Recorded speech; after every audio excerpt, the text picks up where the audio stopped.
Mic चालू करो, mic.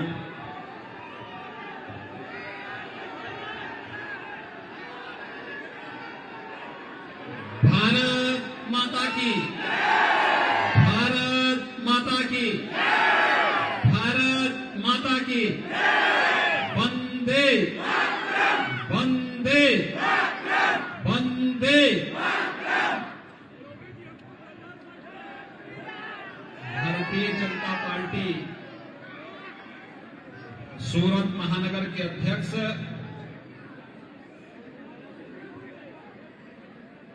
Shri Niranjan Mehra जी, लोकप्रिय प्रत्याशी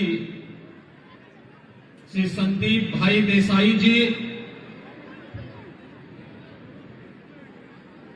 आज के इस कार्यक्रम में उपस्थित श्री परेश भाई पटेल जी, अमित सिंह राजपूत जी, सूरत महानगर के महामंत्री श्री किशोर बिंदल जी, कालू भाई टालिया जी, मुकेश भाई दलाल जी, मनोहर पाल जी, शैलेश सिंह जी, उमेश भाई पटेल जी, सतीश भाई पटेल जी, बलवंत भाई पटेल जी, अनुराग भाई पटेल जी और उत्तर प्रदेश के अलीगढ़ एटा से लोकप्रिय सांसद श्री राजवीर सिंह जी, देवरिया से विधायक उत्तर प्रदेश विधानसभा के सदस्य श्री सलभमणि त्रिपाठी जी,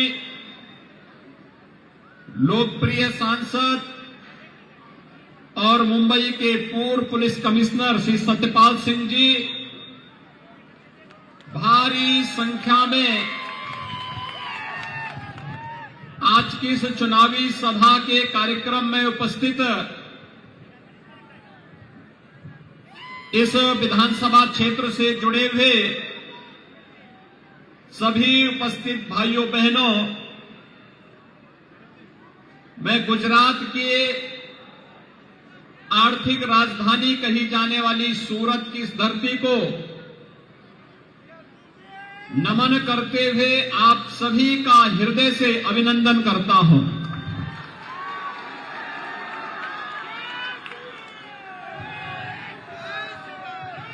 भाइयों बहनों, इतनी भारी संख्या में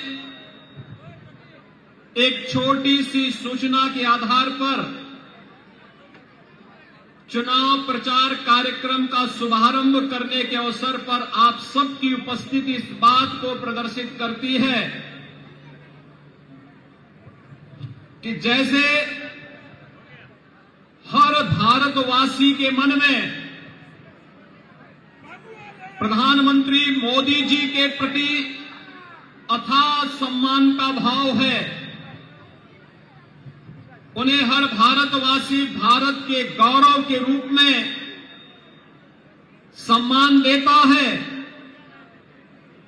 हर गुजरातवासी भी उसी श्रद्धा और विश्वास के साथ प्रधानमंत्री मोदी जी के प्रति अपना सम्मान का भाव व्यक्त करते हुए भाजपा के प्रत्याशियों के विजय के लिए पूरी ईमानदारी और प्रतिबद्धता के साथ एकजुट होकर के गुजरात विधानसभा चुनाव में प्रचार अभियान का साथ दे रहा है। आज चुनावी सभा इस बात को प्रदर्शित कर रही है और इसलिए भाइयों बहनों, मैं आप सबका हृदय से अभिनंदन करता हूं। भाइयों बहनों, आप सब जानते हैं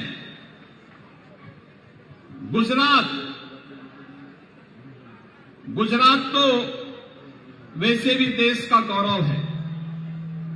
जब देश की आजादी की लड़ाई को आगे बढ़ाना था, लोगों के मन में इस प्रकार की निराशा छाई थी कि लगता है देश अब आजाद हो पाएगा कि नहीं हो पाएगा। असमंजस की स्थिति थी पिछली सदी के प्रारंभ में राष्ट्रपिता महात्मा गांधी जी का नेतृत्व देशवासियों को प्राप्त हुआ था। गुजरात की माटी ही उनकी जन्मभूमि थी और गुजरात की माटी ने ही देश को नेतृत्व दिया। राष्ट्रपिता महात्मा गांधी के रूप में जिन्होंने देश की आजादी के आंदोलन को एक नई ऊंचाइयां प्रदान की और भारत 1947 में जिसके परिणाम स्वरूप स्वतंत्र होता है। स्वतंत्र भारत में भारत की व्यवस्था कैसे होनी चाहिए? अंग्रेज चाहते थे भारत टुकड़े टुकड़ों में बढ़ जाए, लेकिन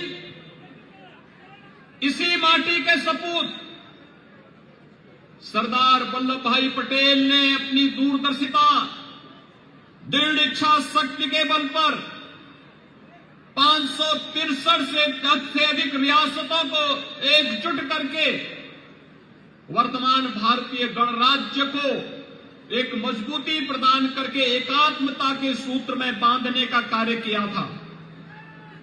यह धरती गौरव की अनुभूति करती है।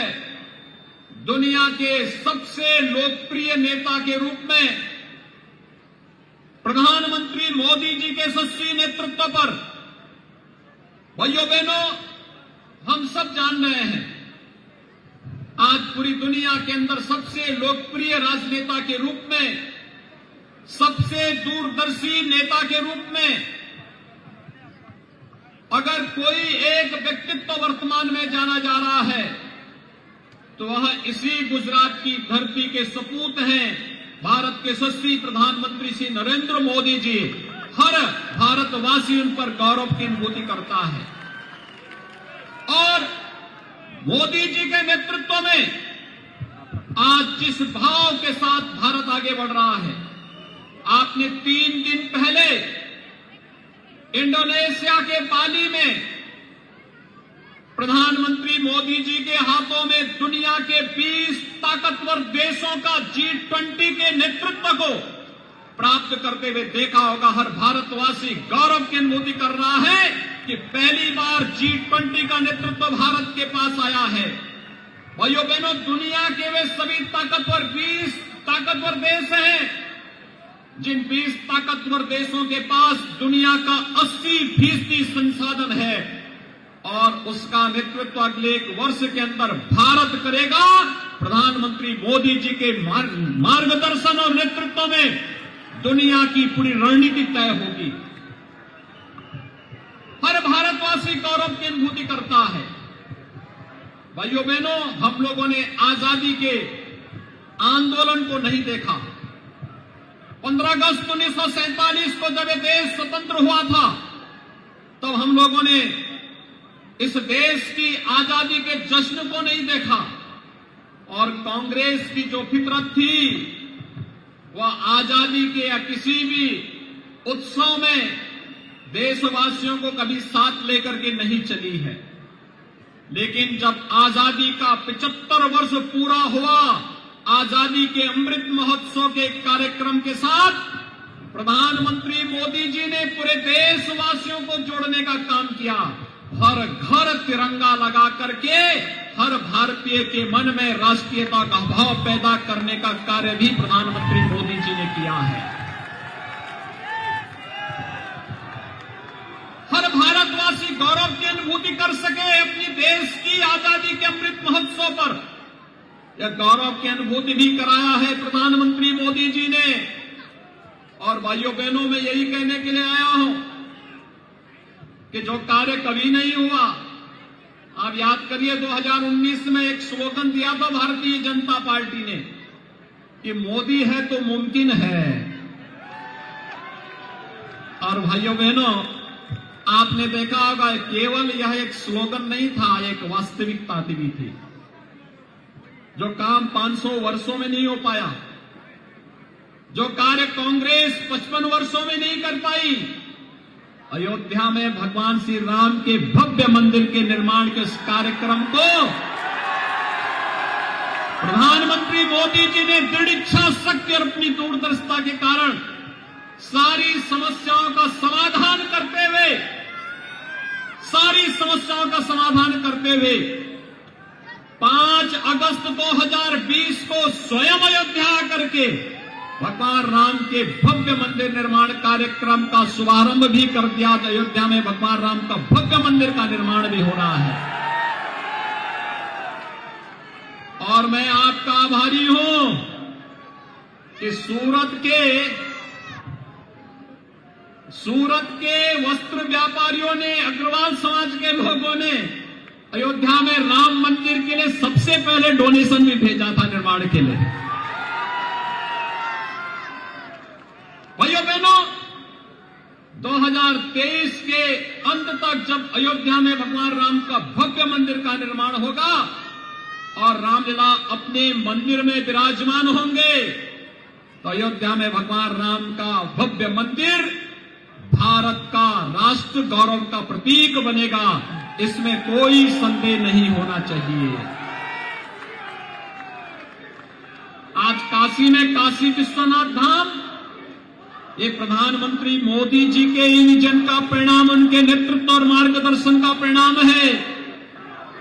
और भाइयों बहनों, मुख्यमंत्री के रूप में गुजरात के अंदर भी जिस प्रकार के कार्यक्रम हुए, भगवान सोमनाथ मंदिर के पुनरुद्धार के साथ भी भव्य परिसर के निर्माण का कार्यक्रम हो, द्वारिका धाम को भव्य स्वरूप देने का कार्यक्रम हो, उत्तराखंड के केदारनाथपुरी और बद्रीनाथ धाम को भव्य स्वरूप प्रदान करने का हो, या फिर उज्जैन के महाकाल को महालोक के रूप में दुनिया के सामने प्रस्तुत करने का कार्यक्रम हो, ये प्रधानमंत्री मोदी जी के विजन और उनका मार्गदर्शन और नेतृत्व की ही क्षमता को प्रदर्शित करता है। और इसलिए हर गुजरातवासी और हर भारतवासी प्रधानमंत्री मोदी जी के यशस्वी नेतृत्व में गौरव की अनुभूति करते हुए विकास की जिस नई ऊंचाइयों को प्राप्त कर रहा है, आजादी के अमृत महोत्सव के कालखंड में वो हम सब ने अनुभव किया है।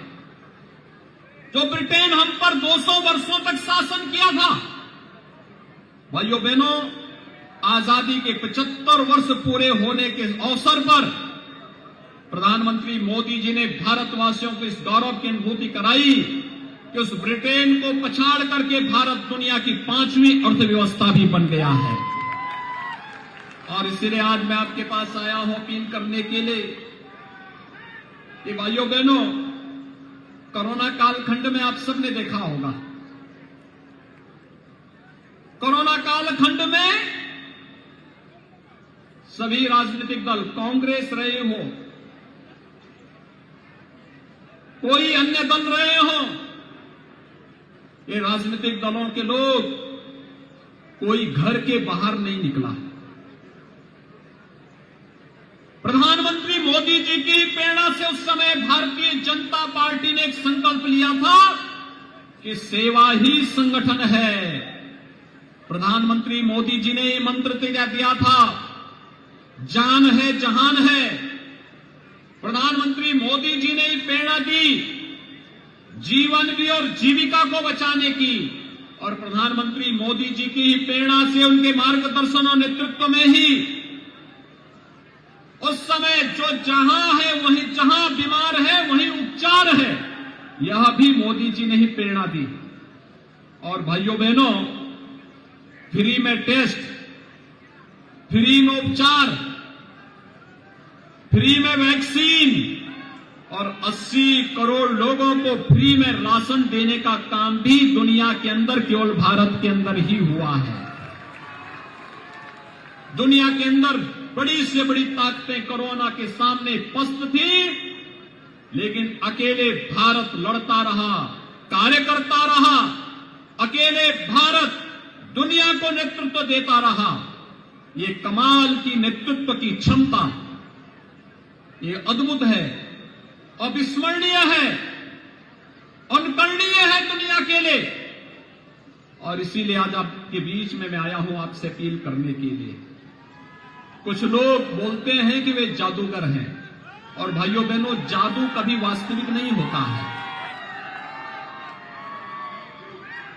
वे लोग झूठे आपको तमाम प्रकार के लोभ लालच देंगे, और भाइयों बहनों, जब वक्त आएगा तो ये लोग उन्हीं तत्वों के हाथों का शिकार होंगे जो कभी कांग्रेस ने यहां पर किया था।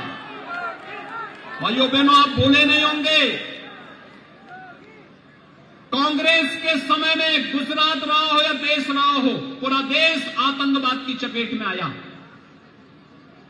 देश नक्सलवाद की चपेट में आया, देश के बहुत सारे क्षेत्र अराजकता की चपेट में आए, देश में भ्रष्टाचार चरम पर था, आम जन को कोई बुनियादी सुविधाएं नहीं मिलती थी,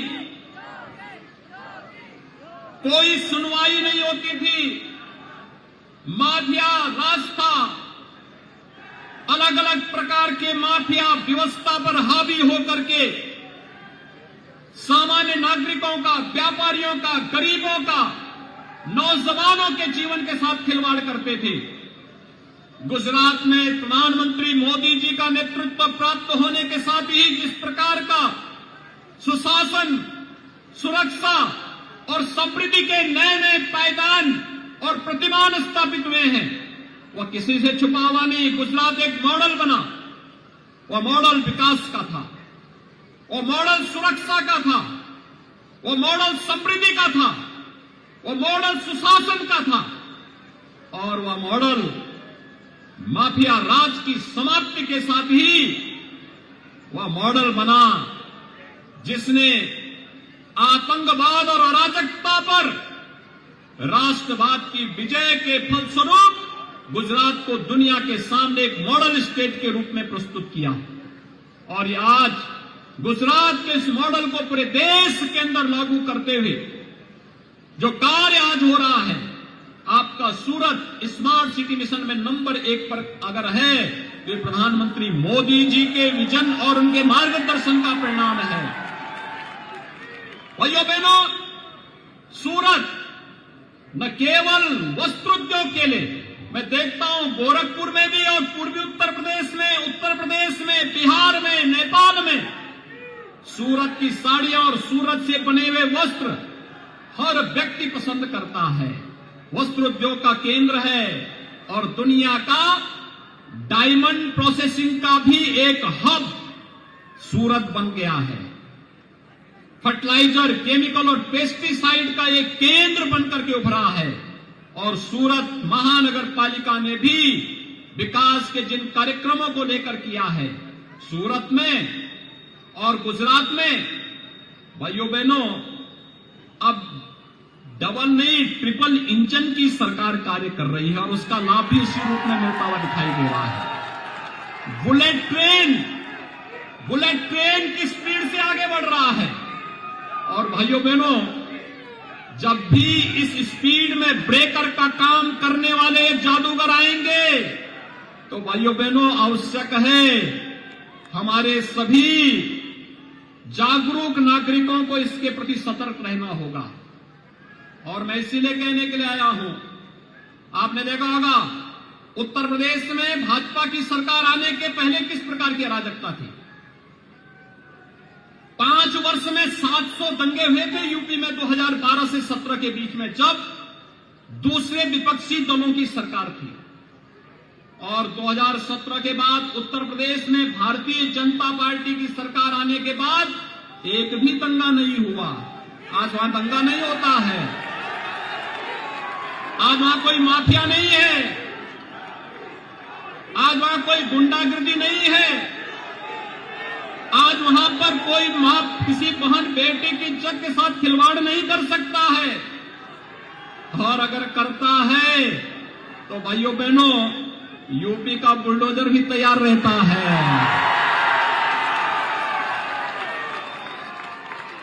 और केवल इंफ्रास्ट्रक्चर का ही निर्माण नहीं करता है,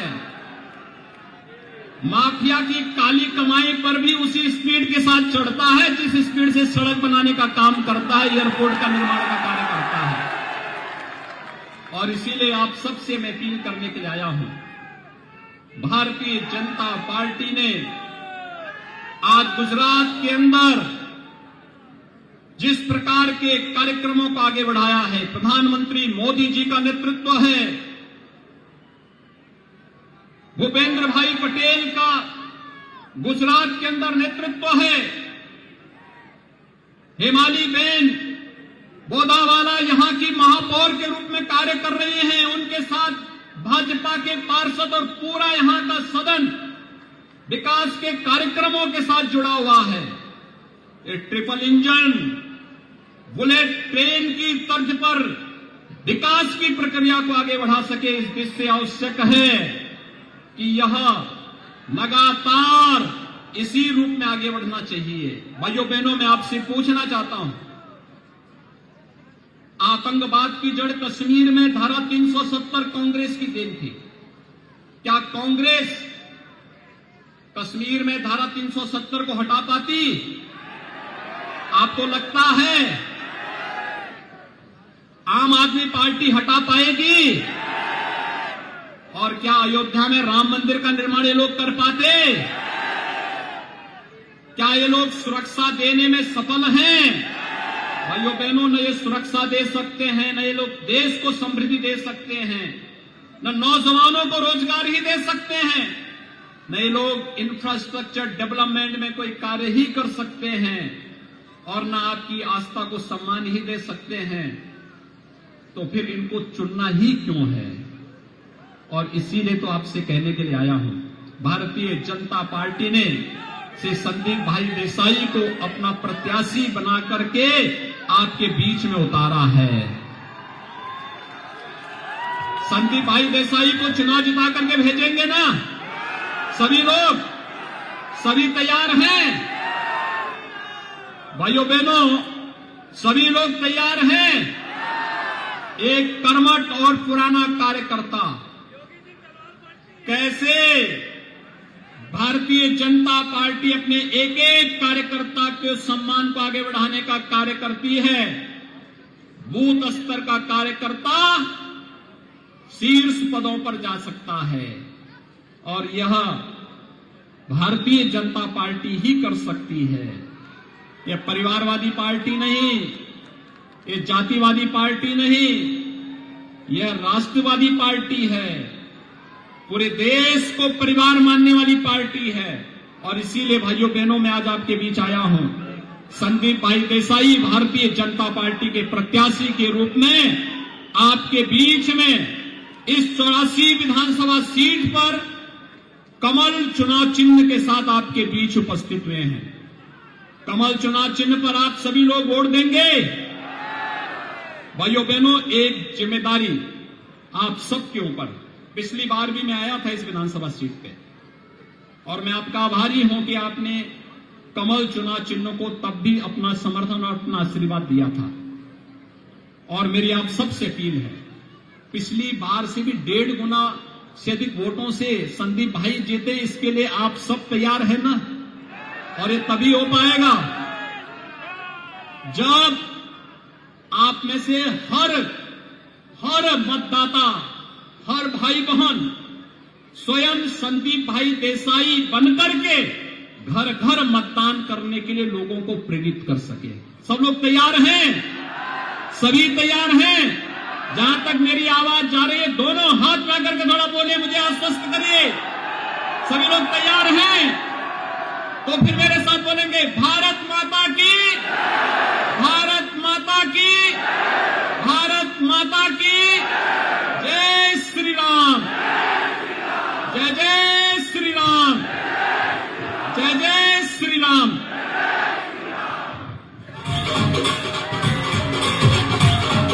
बहुत बहुत अभिनंदन, बहुत बहुत धन्यवाद माननीय मुख्यमंत्री जी।